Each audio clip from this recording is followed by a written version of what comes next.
Hey guys, I'm JanetOnOccasion, and today playing another Total War Warhammer 2 Battle Replay.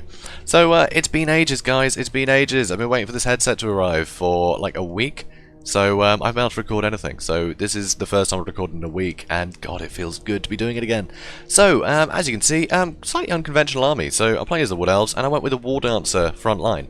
Just standard War Dancers. I've never used just an entire front line of War Dancers before. But I'm against the greenskins, and I figured that would work out quite well, right?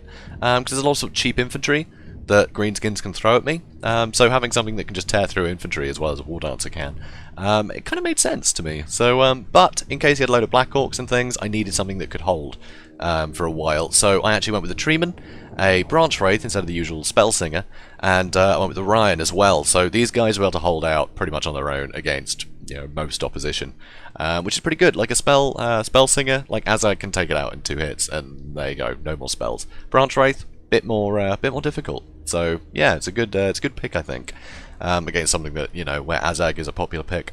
So also Orion, Cloak of Isha just means he'll be healing himself up, you know, a lot.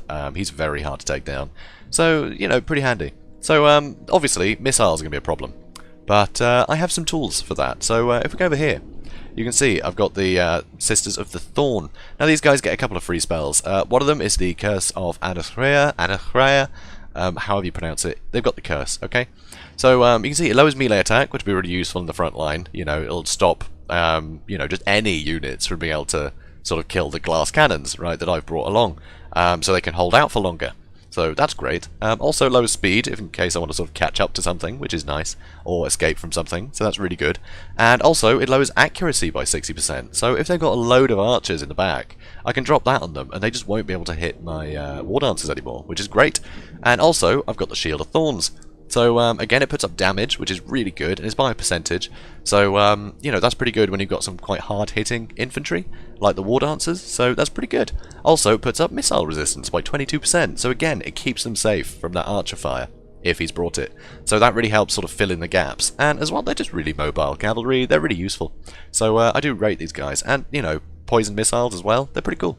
So and last of all, I have the Wild Riders. So these guys, you know, they speak for themselves, right? They're just great cavalry. But also I brought the one to shield, so I didn't have to worry about missiles for these guys as well. It also puts up their melee defense a bit. Not a lot though. They don't have great melee defense. Again, these guys are glass cannons. You want to cycle charge these guys a lot. So, if we have a look at my opponent's army, so you can see he brought Azhag. Everyone's bringing Azhag these days, and to be honest, it's a good idea. He's got, you know, Spirit Leech and stuff like that, you know, he's got all this death magic, but also he is so quick on that thing. If we look at his speed, it's 110, and use Foe Seeker, it goes up to like 135 or something.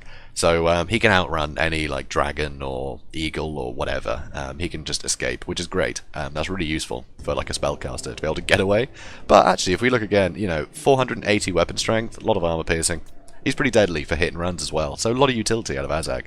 Also, he's got a Goblin Big Boss, so really good for just sort of pinning down, you know, sort of units. He's got that poison attack. You know, it's just very useful, very quick.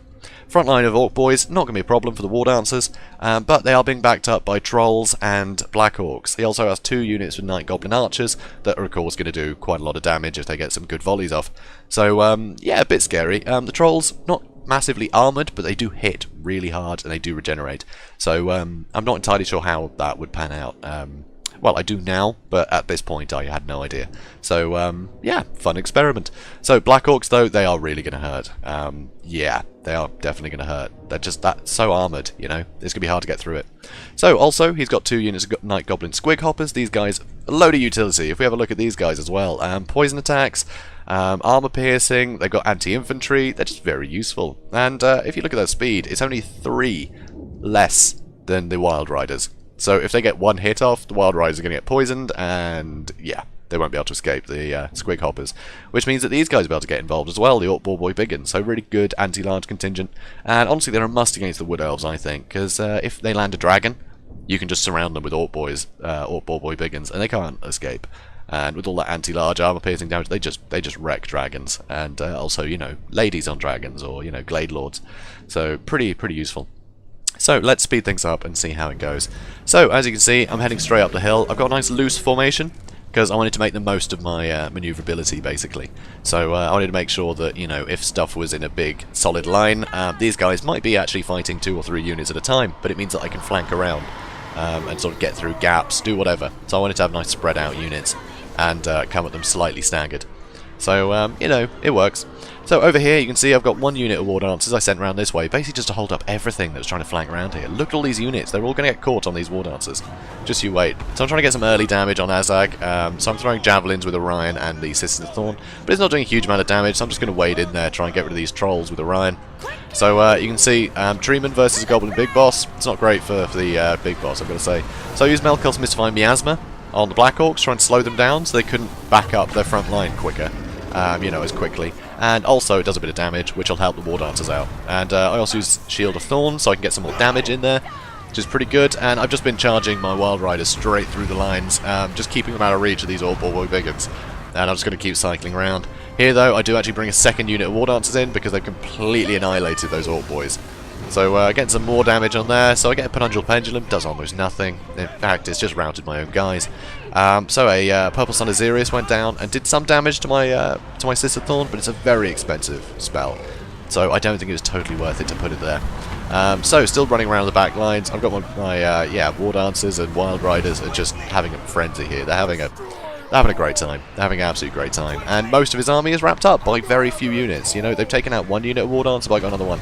Another great thing with the War Dancers, they have that ability that puts down their melee attack, but puts up their melee defense, so they can hold out for a bit longer, which is really good. So I've got good delaying tactics over here while I just wrap up all this stuff. And you see, Azhag landed, did a ton of damage to Orion.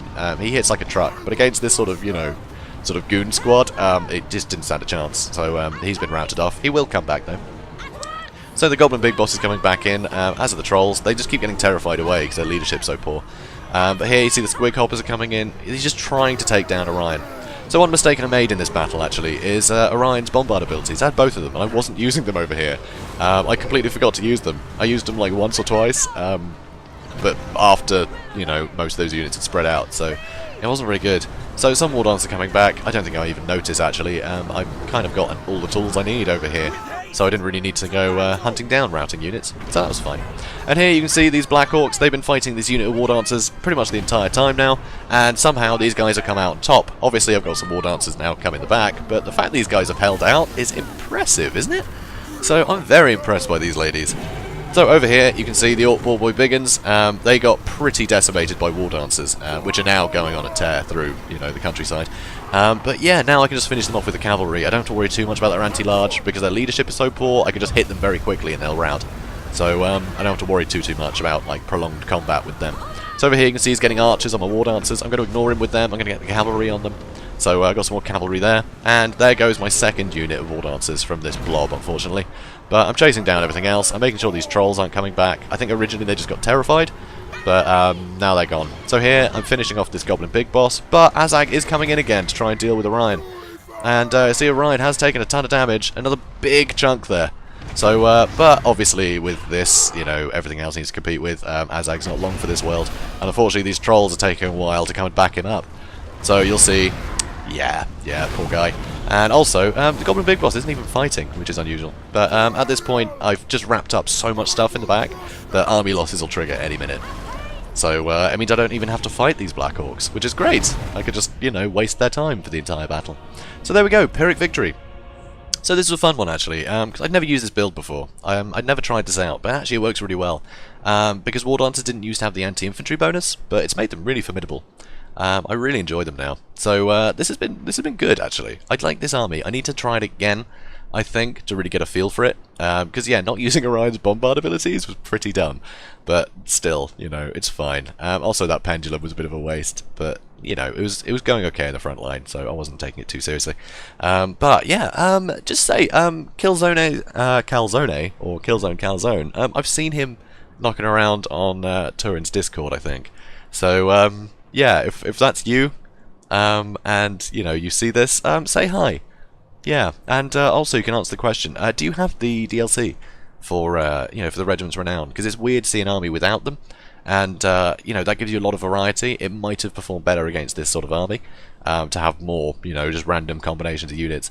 That tends to be Greenskin's strength, I think. If you just bring like a really diverse roster, it's just so much to have to deal with. But, you know, no regiments around, so, like, no rusty arrows. They would have been great against the treemen.